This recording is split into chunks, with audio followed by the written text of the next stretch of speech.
The mine tunnels were silent except for the steady sound of Jack's boots against the rock. He had been working alone for weeks on this asteroid mine, digging deep where machines couldn't go. His helmet light cut through the darkness, showing gray stone walls and the metal supports his team had left long ago. He was tired, covered in dust, and only thinking about his next meal when his scanner began to beep in a strange rhythm. At first, he thought it was broken, but the numbers on the small screen climbed higher and higher. Energy readings, impossible ones. No mineral deposit had ever shown results like this. Jack frowned and followed the signal. The tunnel sloped downward until the stone ahead shimmered faintly as if hiding something inside. He placed his hand on the rock, and it felt warm, almost alive. "This isn't right," he muttered and swung his pickaxe. The stone cracked, but instead of solid rock, a hollow space echoed behind it. Dust poured out, revealing a thin crack of glowing blue light. His pulse quickened. He swung harder, and with each strike, the crack widened until part of the wall collapsed inwards, sending him stumbling into an opening. Jack steadied his lamp. His jaw went slack. He was not in a natural cave at all. Carved pillars lined the walls, covered with alien symbols that seemed to pulse faintly as if reacting to his presence. The floor was smooth crystal, not stone, and ahead of him stretched a grand chamber, hidden for who knew how many centuries. The air smelled old, dry, but there was something sharp beneath it, like metal. He hesitated, half ready to turn back, but curiosity pushed him forward. His boots echoed across the glowing floor. Statues towered above him, shaped like tall, proud beings with long limbs and hollow eyes. Many were cracked, their faces broken, as if smashed in rage long ago. In the center of the chamber stood a massive throne carved from a single crystal that shimmered with deep light. It pulsed faintly, like a giant heartbeat. Jack's throat went dry. He was only a miner, not an explorer, not a scientist. He knew he should call his crew, report this, maybe even seal the tunnel. But his legs carried him forward.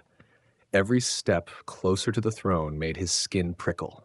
The chamber seemed to hum, a sound too low to hear yet deep enough to feel in his bones. He reached the foot of the throne. Strange markings ran across it, glowing softly. His scanner went wild, numbers flashing so fast they blurred. He touched the crystal surface without thinking, and instantly the hum grew louder. His hand felt like it was stuck to the surface, warmth spreading through his arm. The markings brightened, and the floor beneath him trembled. "Come on, stop," he whispered, trying to pull back. But the throne held him like invisible chains. The air shook with a deep vibration, and then a voice echoed through the chamber. Not one voice, but many, layered together, speaking in an alien tongue. He didn't understand the words, yet the meaning struck his mind like a hammer. "The king has returned." Jack stumbled backward, finally free. The throne blazed with light, filling the chamber with a glow that banished every shadow. The statues seemed to turn toward him, and their hollow eyes shining as if awakened. The floor quaked again, dust falling from the ceiling. He ran toward the entrance, but the passage he had broken through sealed shut with a sharp crack. Solid crystal grew over the gap, trapping him inside. His chest heaved. He pounded against the wall, but it was like striking steel. He spun around, searching for another way out, but all paths led back to the throne. The humming filled the air until it became a roar. And the light pressed down on him like weight. He dropped to his knees, covering his ears. Images flashed in his mind. Wars fought across stars, alien fleets burning, a golden empire falling into dust. He saw alien rulers with crowns of crystal, each one sitting on this very throne, their faces full of pride and despair. Then at the end, silence. Until him. The images vanished, and the chamber fell quiet. The glow faded to a steady, gentle light. Jack rose slowly, trembling. The scanner on his wrist was dead, its screen black, drained of all power. He looked at the throne, now calm but still pulsing faintly, as if waiting for him. His breath came quick and shallow. "This can't be real," he whispered. He was a miner, nothing more. He had come here for ore, not for this. And yet the chamber had sealed him inside, the throne had chosen him, and the voices had declared him king. Jack backed away, his heart racing. He didn't want a crown, didn't want a kingdom. All he wanted was to escape. But deep down, in the cold part of his gut, he knew the truth. Whatever had awakened in this cave wasn't going to let him leave so easily. Jack sat with his back against the cold crystal wall, trying to steady his breathing. The silence was heavy, but then he heard faint movement beyond the chamber. He froze, listening. Soft steps echoed from a dark passage on the far side. His lamp flickered, and shapes appeared, thin, bent figures moving cautiously toward him. At first he thought they were shadows, but then pale faces caught the glow. They were aliens, but not like the proud statues carved into the walls.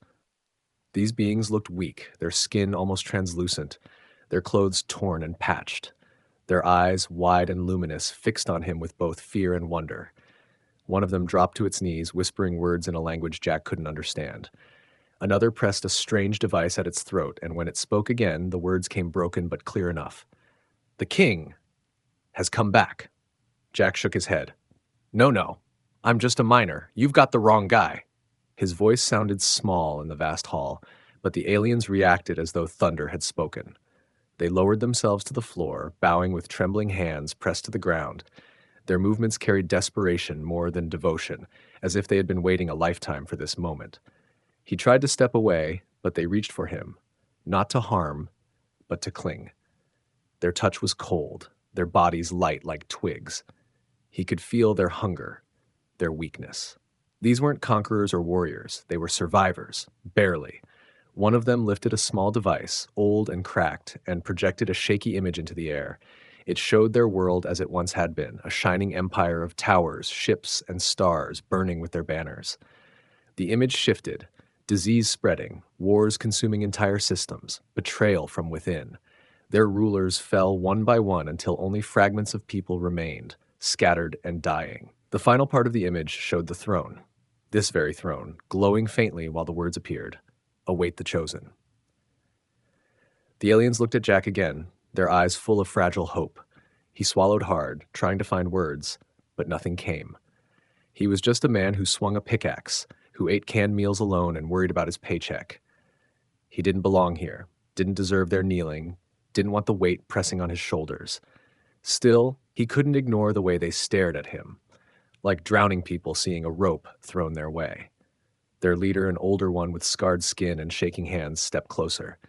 The translator hissed as he spoke. "The throne answered only you. The blood of kings is gone.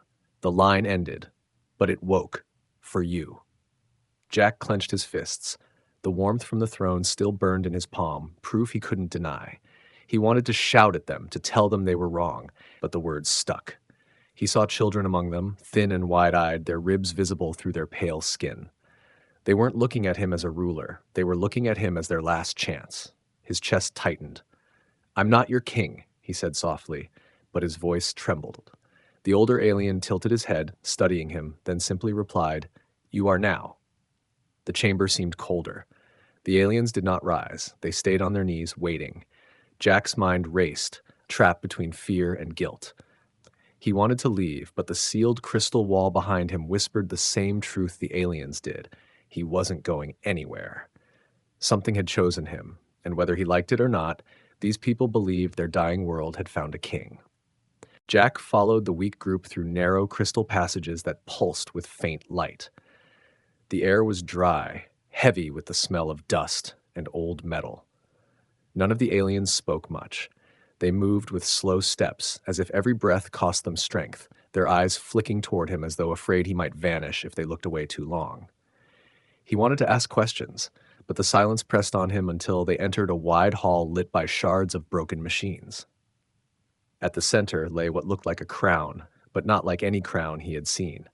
It was a circle of crystal with jagged edges, faintly glowing, almost alive.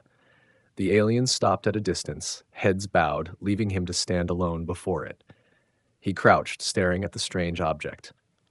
The glow inside shifted when he moved closer, like it was aware of him. The oldest alien finally spoke through his cracked translator. "The crown of resonance. It chose rulers. It judged the worth of their blood, their spirit. It passed from one to the next until the last king fell." His thin hand trembled as he pointed at Jack. "And now it wakes for you." Jack's heart pounded. He shook his head, ready to argue again, but the moment he touched the crown, a surge of heat rushed through him. His vision blurred, and a flood of images tore into his mind. He saw alien fleets spanning galaxies, banners of crystal and flame raised high. He saw celebrations in golden cities, people cheering beneath endless towers. Then came fire and plague. Armies turned on each other, skies burned, thrones shattered.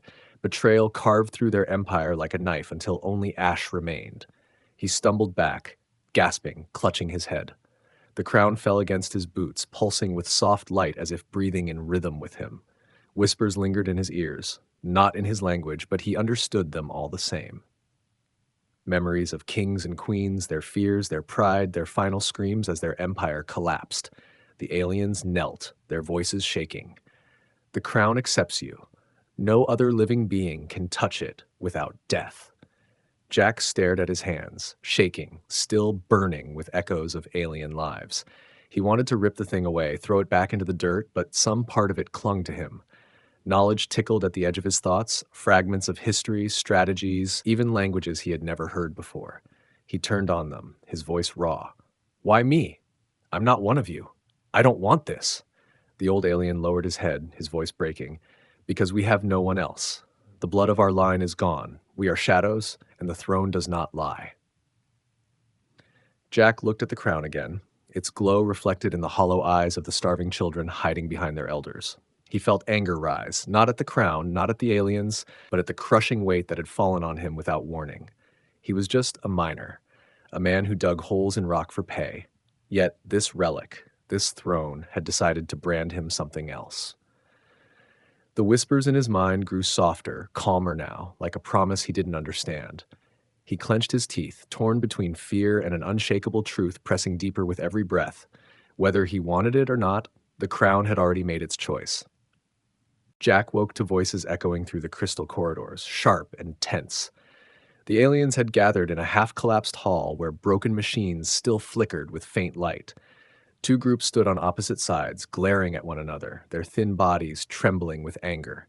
He caught words through the translators. Territory, food, survival. Their voices cracked, but their rage was real, a spark that could turn into bloodshed. They noticed him, and silence fell. Dozens of eyes turned to watch what the king would do. Jack felt his stomach twist. He wasn't a king, wasn't a leader. He was just a man who swung a pickaxe for a living, but now every face was fixed on him, waiting. One of the elders stepped forward. "They steal our stores. They grow fat while our children starve." His voice trembled with both fury and fear. The rival elder snapped back through his own translator. "We dig, we risk, we bring food. Why should we give to those who only take?" Their fragile hands tightened around crude weapons, shards of crystal shaped into blades. Jack raised his palms, stepping between them before the clash began. He could feel the crown's faint hum against his skull, but he ignored it, thinking instead like the miner he was. "You're all starving," he said, his voice louder than he expected. "Fighting over scraps won't fill your stomachs. You'll just lose more." The aliens hesitated. They didn't understand all of his words, but the tone struck them. Jack pulled out his scanner, showing them maps of the tunnels he had surveyed before. "You've been digging wrong," he explained, drawing shapes in the dust on the floor. "You cut into unstable rock, waste time, lose energy. But if you work together, dig here." He marked new lines. "You'll hit deposits faster, stronger walls, safer shafts, more food for everyone." They murmured, confused but curious. Jack crouched, carving the idea with a broken shard of crystal, showing them how tunnels could support one another, how collapsing ceilings could be avoided, how shared work meant shared gain. His hands moved with the confidence of years in the mines. He wasn't giving orders like a king. He was teaching like a worker. One of the children crept closer, staring at the lines he had drawn. She pointed a thin finger, then looked at her elders. They leaned in, their hollow faces tense but uncertain. Jack stood back. "You don't need me to fight your battles. You need me to remind you that you'll only survive if you stop fighting each other." Silence stretched. Then, slowly, one of the rival elders dropped his weapon. The other followed, suspicion still in his eyes, but softened now with reluctant thought. They turned to their people, muttering words that carried like fragile promises. The weapons clattered to the ground, replaced by cautious nods. Later, when they shared a thin meal together in the glowing hall, Jack sat apart, exhausted. The aliens whispered to one another, watching him with a new kind of gaze. Not only fear, not only hope, but something heavier, respect. For the first time in years, two broken factions of a dying race had eaten side by side without blood. Jack chewed on a dry ration bar from his pack, staring at the crown's faint glow. He hated the way it pulsed with every heartbeat. He hadn't wanted to lead, hadn't wanted to be anyone's king. But tonight proved something he couldn't deny. His common human sense had done what their great rulers couldn't, and now they were beginning to believe in him. The uneasy peace did not last long. Rumors carried faster than food in the tunnels. Jack noticed the stares grow sharper, the whispers heavier. Then, one night, the old elder came running, his translator crackling in panic. They know. The warlords know. The crown has awakened. Jack followed him to the surface tunnels, and there, through cracks in the stone, he saw it, ships moving in the black sky above the asteroid, their lights sweeping the void. They were not like the broken vessels of the survivors. These ships were sharp, hungry, alive with power. The aliens crowded around him, trembling. They will come, one muttered. They will crush us. They always come. The elder explained in a broken voice. Long ago, rival warlords rose when their empire collapsed. They fed on weakness, tearing pieces from the dying people until only scraps remained. For decades, the survivors hid underground, hoping to be forgotten. But now that the throne had chosen, the predators smelled blood again. Jack's throat tightened. He wasn't a fighter. He wasn't even a soldier. He wanted to hide too, but every desperate face staring at him refused to let him. He rubbed his temples, pacing, thinking the only way he knew how, like a miner. The tunnels, the rock, the machines. They weren't weapons, but they could become weapons. He pointed toward the carved passages. You've been running for years, hiding, but you know these tunnels better than anyone. That's an advantage. You can't fight them in the open, but down here, he tapped the wall, you can control the fight. At first, they looked confused. Then Jack began explaining, carving lines into the dust again, showing where collapses could be triggered, how lava vents could be redirected, how sound could be used to lure enemies into traps. They listened in silence as his hands moved, painting survival out of stone. When he finished, there was no cheer, just quiet determination. The survivors began preparing, their thin bodies moving with a new kind of energy.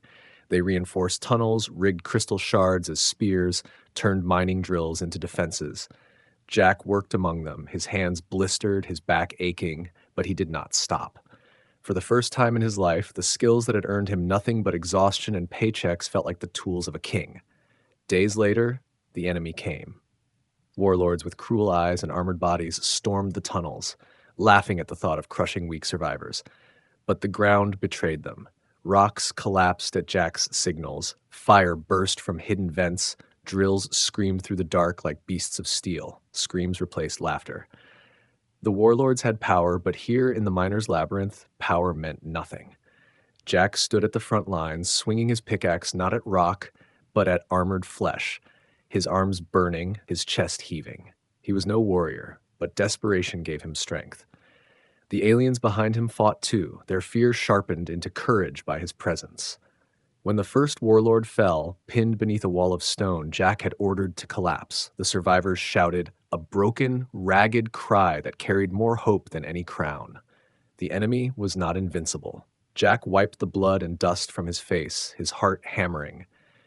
He looked at the aliens clutching weapons beside him, their eyes burning for the first time in years. He realized then that this was not just survival. This was the beginning of something bigger. And now, with every strike, every trap, every decision, he was no longer just a miner.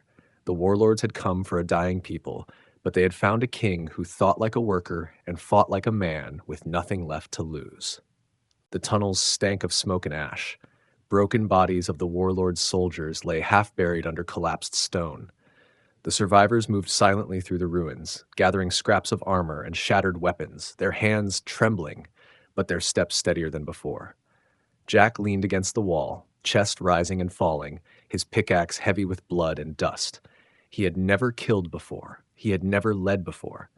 Yet here he was, still breathing, while those who had sworn to destroy them lay crushed beneath his traps. They watched him differently now.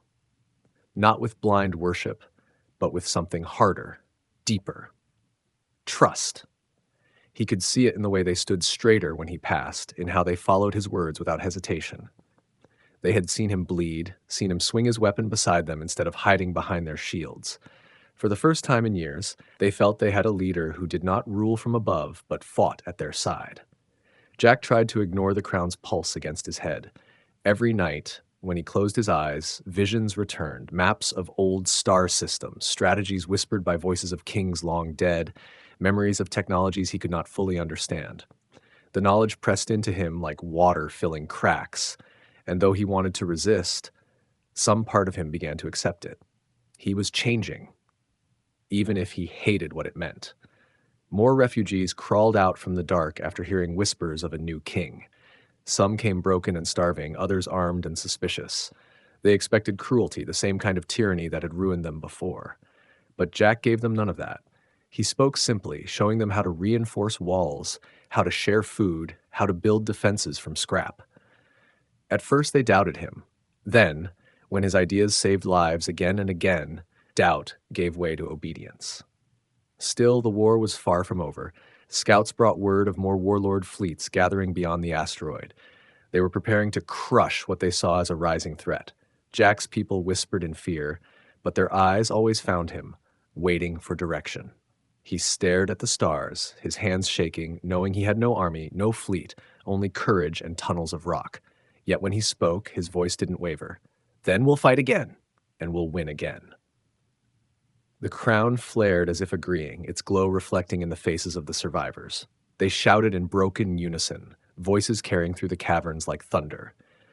Jack felt the weight of it in his chest. He was no longer pretending. Somewhere between digging tunnels and collapsing armies, he had become what they believed, not because he wanted the throne, but because they needed someone who would not abandon them. And though fear gnawed at him, Jack knew the truth. He wasn't just surviving their war anymore, he was leading it. The sky above the asteroid burned with fire as enemy fleets descended, blotting out the stars. The ground shook with the weight of their weapons. Deep in the tunnels, survivors clung to one another, whispering prayers to kings long dead. But when Jack stepped forward, grime streaked across his face, and a miner's pick still clutched in his hand, their fear quieted. His voice carried through the chambers, rough and steady. This is our home now. If they want to take it, they'll have to crawl through fire and stone. They followed him, not because he was chosen by a throne, but because he had bled beside them. He walked the lines, showing each group the traps he had designed. Walls rigged to collapse, magma redirected into deadly rivers, shards of crystal wired into spears sharper than steel.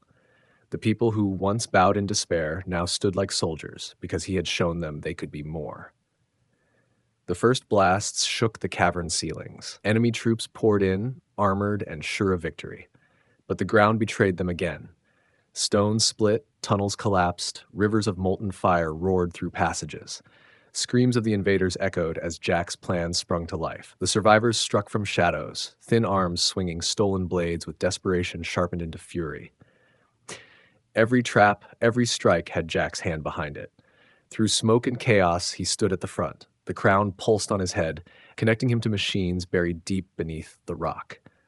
For the first time, he understood their controls. Ancient weapons long dormant hummed awake, and alien ships hidden under centuries of dust rose from the caves like ghosts. Enemy fleets staggered as energy beams slashed the sky. The survivors cried out as their forgotten power returned, led by a miner who had never asked for it. When the last warlord's flagship split in two and fell, burning into the void, silence filled the tunnels. Slowly the survivors gathered, bloodied but alive, staring at him.